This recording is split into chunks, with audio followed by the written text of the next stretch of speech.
Hello everyone, thank you for tuning in. Today's YouTube video is going to be how to fix your nutrition, a step-by-step guide. So a lot of us are struggling with our nutrition. We might have our training down, but we struggle from eating a bad diet, and that's no good. You know, if you can't get the diet component down, the results are just not going to follow, or not nearly as quickly or as significantly as they would if you had your nutrition down. So in this video, my goal is to show you practical things that you can do to fix your diet in a step-by-step way. So we can't mess this up. Number one, get rid of the obvious crap. You and I both know what they are, okay? It's the foods that are undeniably unhealthy due to processed sugars, excess fat, or a combination of both of those. Some examples would be cookies, brownies, soda, candy, even alcohol. Guys, this is crap. We all know it's crap. Get rid of it. Just doing this alone would probably help you or induce some sort of weight loss. So these foods are providing a lot of calories, and the number one thing that we can do to lose weight is reduce the amount of calories that we're taking in. So if we're able to get rid of crap, well, you're going to be inducing weight loss just doing that. Now, it's probably not the most effective way to do it, just cut it out, but we'll go into that in a little bit. So these crap foods, they don't provide any nutritional benefits, and they're just full of empty calories. You know, when we eat for performance, we eat for a purpose. These foods have no purpose besides making you get fat. And they might taste really yummy, but you gotta weigh in the pros and the cons. You want something that tastes good for 5 seconds and doesn't keep you full, or do you want something that your body wants, needs, and would help it? So the easy solution here is not to just completely remove them. I think that's a big ask, because a lot of us are pretty reliant on these foods. So the easier solution would be to replace them with healthier alternatives or lower calorie versions. So instead of ice cream every night, have a Yasso bar, which is a Greek yogurt bar that has 100 calories, and it's delicious. It's something I do, and it helps keep a lot of cravings away from me personally. Or, you know, if you don't have a problem cutting them out, maybe you just were indulging too much, just replace it with something new. So just instead of a cookie, just have a yogurt, you know, something, just a healthier, better food. Step two is going to be get rid of the alcohol. So this is going to be a step for a lot of people that, you know, we're going to struggle with, especially people in their early 20s, maybe even late teens. Let's hope that they're in a legal state, or not state, legal country if they're drinking at that age. But get rid of the alcohol, guys. The best thing to do is just completely remove it, because alcohol, it's a poison. It's a toxin. There's no positives for your body composition and your overall health with alcohol. So if you can, and get rid of it. Now, we are all human. I understand that. And, you know, some of us will choose to drink alcohol one way or another, whether it be a social setting, whatever. So let's be smart on what we do. So when you do drink, be smart. Do it with lower calorie options. So what do I mean by that? Well, the best thing you could have is straight liquor, diet soda. So you don't need the diet soda, that just helps make it a little more palatable. But straight liquor only has, depending on what kind of liquor it is, so like vodka, for example, it has 70 calories around per shot. And, you know, the more you drink, the more those numbers matter. So 70 to 100 may not seem like a big gap, 30 calories, but drinking 10 drinks, it's 100 or 300 calories saved. So a good option, not the best, second best basically, would be light beers if you like beer. So Michelob Ultra, you know, Bud Light, any of those things that are light beers, and seltzer drinks that are under 100 calories, White Claws, those kind of things. These don't contain excess sugar, significantly, and they're under 100 calories, so it's pretty easy to, record or keep some sort of mental note how many drinks you've been having and how many calories you've consumed. Now, next thing's going to be something you probably haven't heard from anyone trying to help you out in your health, but we're doing this for effectiveness. So how can we get drunk without consuming way too many calories? That's what we're going to attempt to find out here. So what you're going to want to do is you're going to want to drink quickly the amount of alcohol that you need to get drunk. Okay? You're going to maintain that level, and then you're going to maintain that level by slowing down a little bit and just, drinking whatever you need to keep that level. Still drinking those better options, those straight liquor with diet soda, those light beers, whatever. So we're not drinking sugary drinks full of excess calories. There are some drinks that have up to like 400 calories, and they don't get you that much more drunk. They just have a lot more excess sugar, calories, and junk. So let's be smart. Drink what you need, and that's it. Be responsible. Stay hydrated. Okay. Try not to drink though. But if we are going to do it, let's limit the amount of times we do it, and when we do it, let's pick better options of drinks. Next up, replace the not so obvious crap. So this is something most people struggle with. The problem is they don't know what crap is. They think what they're eating is healthy, and it's not. So I'm going to attempt to clear the air when it comes to that. So what is not so obvious crap? Well, it's unhealthy or high calorie foods that you're probably led to believe from marketing that they're healthy, but there actually are a hidden problem here.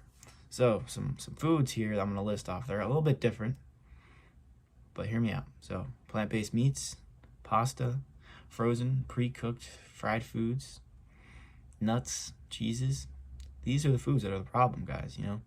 Sure, nuts like almonds may seem healthy. And if you look at that Beyond Beef packaging up there, it's all green, looks like meat, looks pretty healthy. No, it's not. That's not meat. That's not healthy. These foods, the common theme with them all is they just have way too many calories. So something like pasta, you could get a little serving of it, and it could have 200, 300 calories. A little serving. And most people don't have a little serving. They fill that plate with pasta. That's 1,000 calories, if not more. It's horrible. And that's the problem. Too many calories, you get fat. So if we can find better things to replace these foods with that are lower calorie and are actually healthy for us, well, now we might be onto something. These foods, I say they're unhealthy. Some of them are, some of them aren't. So almonds aren't unhealthy, but they're not going to help us lose weight. Definitely not. They take up a tiny little bit of room in our stomach, and because of that, they don't keep us full. So they're high in calories, high in fat. Sure, they're healthy fats, but who cares? Let's get our healthy fats elsewhere.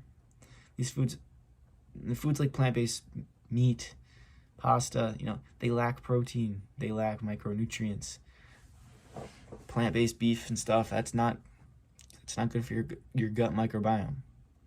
It could lead to a lot of gas, bloating, bad stuff, guys. Now let's continue. I can't just say get rid of it and not give you a solution. So what should we replace it with? Well, for the pasta, which is a trigger food for a lot of people. So if you're eating pasta, stop, okay? If you want to have it every now and then, you go out to eat or something, sure. But it should not be a staple in your diet at all. Replace it with other carbs. So potatoes, sweet potatoes, or rice. Sweet potatoes and potatoes probably your best option. They take up a lot of room and have a very, very little amount of calories. They're also high in potassium and a lot of micronutrients. Very, very good for you. I am pro potato. Now, those plant-based foods you're eating, those Beyond Burgers, whatever you're eating, get rid of them, please, please. They have very low protein, full of soy, processed junk, unhealthy fats. These are not the foods that we thrive on as humans, okay? Replace them with lean ground beef burgers, or ground beef if you're eating the beef, or a turkey burger, or ground turkey, anything. The real meat is real meat, and it has protein. That's what meat is. All this plant-based stuff, it's imitation, and they add a lot of fat and a lot of additives to make it taste like meat, but it's not meat, and it's not good for you. Sorry to burst your bubble here. Next up, we got nuts. So, like I said, I already talked about a little bit. Nuts are healthy, but it's not healthy? Getting fat. So, nuts might be making you fat, and therefore aren't healthy. See what I'm saying? So let's replace those nuts that take up a very little bit amount of room in our stomachs with something that takes up a lot of room in our stomachs and is something you can snack on and is low in calories. So right there, popcorn. As long as you're getting the right kind of popcorn, that's Smart Pop by Orville Redenbacher, I think. That's Smart Pop, or the kind you pop the kernel yourself in the microwave. Don't add anything to it. Don't ruin it and put butter and oil on there. A little bit of salt, quick spray or two of 100% olive oil, and you have yourself a lot of food. It takes me a long time to go through a big bag of popcorn. And that whole time, that's a great replacement for things like chips, nuts, anything that you're going to snack on that you want salty. Popcorn would be a great fix. Now, when it comes to like little cheeses, like, come on, we're not mice. Let's get rid of the cheese. Why are we nibbling on cheese? It doesn't even taste that good. Let's replace it with something that does taste kind of good and is healthy and has protein. Greek yogurt. So replace it with whatever you want, but I would recommend Greek yogurt. I think it's a great snack. And you know, I'm not a big advocate for snacks, but if we are gonna snack, well, let's make it healthy. All right, now step 4. Let's add in more protein. So now we've taken some stuff out. Let's put some stuff back in. You know, most people nowadays aren't eating enough protein, not nearly. The recommendation for most people for optimum health, if you're weight training, be about 1 gram per pound of body weight. So not many people are hitting that. And they struggle here because they're eating a bunch of that other crap I mentioned before. Doesn't have a lot of protein. So if we're taking that stuff out, let's fill it in with things like meat, fish, eggs, dairy. These are the easiest ways to increase your protein amounts. These are foods that are high in protein. Animal products. At the end of the day, these are the foods. Now, why protein? You know, I'm not just saying this because I'm biased. Protein helps you lose weight, and I'll explain how. So, protein keeps you full. So, it has a satiety effect. When you eat protein with other foods or even by itself, it just has an effect in your body that keeps you full. You don't have those hunger hormones being sent. The protein staves off that feeling and is the reason that a lot of us are binging and eating too many calories. Well, it's because we're hungry. So if we can eat protein, we won't be hungry, we won't binge, we'll lose weight. Now, protein also has a high thermic effect to food. So your body burns more calories than it would if it were processing something like fat and carbs. Protein is a complex molecule. Think about it. It's these amino acids are all strung together. They have strong bonds. It is hard to break down. So what is called the thermic effect of food is how many calories your body spends breaking it down. And if you're eating a lot of protein, well, you could be burning some of those calories that you just ingested off simply just by eating protein instead of carbs or fats. So the more protein, the better. All right. Now, if you just do what I already said, that's good. You could probably end there. Probably have a decently healthy diet. But we're going to optimize ourselves here. Okay, so I want you guys to eat more vertically. What does that mean? Well, I'll make a separate video on the vertical diet itself. However, I'll give you the quick gist. So if you look at the picture on the right, we have an arrow going up. Okay, so the higher we go up, the better, essentially. So going up, we want to stay close to that arrow, which is white rice and red meat. We want to stay close to that, okay? Those are the staple foods. But we also do kind of eat at the bottom to cover all our micronutrient needs. So the vertical diet is basically just the diet that helps you optimize your performance and optimize your life. So these are foods that don't cause a lot of gas, a lot of bloating, and they also cover all our micronutrient needs. That's what it means to be a vertical food. So we're going to try and eat more vertically. I already talked about how red meat and white rice are the two most vertical foods. So if this should be making the staple of your meals and your diet. It doesn't have to be red meat. If you don't want to eat red meat, that's fine. It could be chicken, it could be white meat, it could be any kind of meat, but relatively lean meat would be good. So now you look at the bottom, it might seem kind of confusing. Why those foods? They seem oddly specific. Well, these are foods that aren't going to cause gastric distress. So things that do cause gastric distress, despite what you might think, like broccoli, I eat broccoli, but the problem with broccoli is it can kind of make you bloat, can give you some gas, which isn't optimal. Okay, so this is the optimal diet here, which is foods that won't give you that gastric distress, but they'll also cover all your micronutrient needs. So as humans, we don't just need macronutrients, proteins, fats, carbs. We also need micronutrients, which are vitamins, minerals, things that our body needs to actually function optimally.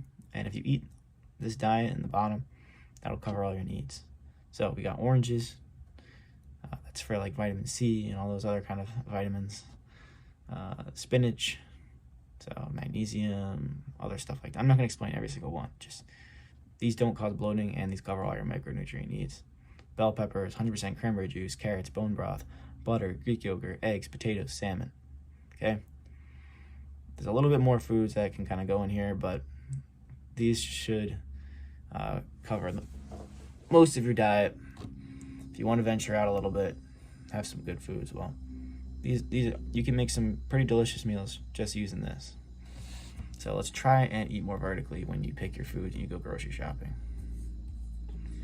And finally, use common sense. Okay, so a lot of people, they don't use their common sense when they're thinking about what's healthy, what's not, or what's going to help me lose weight. Let's go through some myths here. So 0-calorie sweeteners don't cause cancer. Okay, please understand that. So many people will tell me they're scared of artificial sweeteners. They think it's gonna wreak havoc on them and all this stuff like that. It's not, guys. It's a miracle, honestly. Use it to your advantage. Okay, diet soda, drink it. Sweetener in your Greek yogurt that might not taste so good. If you put stevia in your Greek yogurt, now all of a sudden you have the same amount of calorie yogurt, but it tastes delicious, which makes it something you want to stick with. So use it to your advantage. Why are we not using it? We think it causes cancer. It doesn't. There are plenty of studies to support this. I'm not just saying this. Next up, same thing. Studies to show that eggs and dietary cholesterol, in 99 out of 100 cases, won't raise your blood cholesterol. They're not related. But there are some people that have allergens, or their bodies just don't react well to it. There have been freak stories where people have had blood cholesterol problems from eating a bunch of eggs. But for most people, eggs is a staple, and it should be a part of your diet. And I recommend it in the morning with some spinach. It's a great breakfast. Start your day off with eggs. But just don't be afraid of them. Okay, don't think that it's better for you to eat just a giant bowl of carbs of just oatmeal in the morning, no protein whatsoever, because you're afraid of eggs causing your cholesterol to go up. Come on, use common sense. Next, when you go shopping, okay, shop in the outskirts of the grocery store. Avoid the middle aisles. That's where all the crap is. Okay, avoid the temptation to go in those aisles, because if you do, 9 times out of 10 you're gonna buy something. Especially, which is another point on here, if you're hungry. So go to the grocery store on a full stomach and avoid those middle aisles. Everything you need for a good diet is on the outside. You might have to go in to get like rice, but I don't think there's a lot of crap in the rice aisle anyway. So stay on the outside, get the produce, get the meat, get the seafood, get the eggs, get the dairy. And you don't really have to go inside the other ways, okay? If you do because you have kids and you want to go get your kids some trick cereal or something like that, well, I would argue maybe you shouldn't be feeding your kids that, because why do you want to feed your kids a bunch of corn and food dyes and a bunch of sugar? That's not a good way to start off the day. But try and go in with a blind eye, not grabbing anything more than you need. So the last point I'm going to say here is that if you just don't buy the unhealthy crap, well, then you won't have it to eat. Now, I'm human too, okay? I like the unhealthy foods. I know they taste good. But when I live at my house, if I don't buy those foods, I can't eat them. I have to go out of my way, go to the grocery store, or go, to an unhealthy food location or an ice cream shop if I want that ice cream. But if it's just sitting in my freezer, well, I got to take 2 steps to my freezer and then I can just binge on it. But I can't because I don't have the foods. So let's use our common sense here. And if we don't have access to the foods by just simply not buying them, well, then we can't eat them. Now, I know not all of us live by ourselves and other people buy the unhealthy food. and you can't deal with that. But if you could not buy more crap than you need, or in your house because your roommates or someone you live with, buys that food, well, you're gonna be better off. So avoid that if possible. Don't buy it. Out of sight, out of mind. Okay, and it's as simple as that, guys. Do these steps one by one, and your diet will be fixed, or it will be better for sure. So if you have any other questions, feel free to leave them in the comments. Find my Instagram, DM me, whatever you need. I'm going to refer a lot of people back to this video because at the end of the day, I'm going to tell you what I'm telling you now. Sure, we can go through each individual case and fix some things, but as a general guide, here's your step-by-step guide. I hope it helped, and have a great rest of your day. Thank you for watching.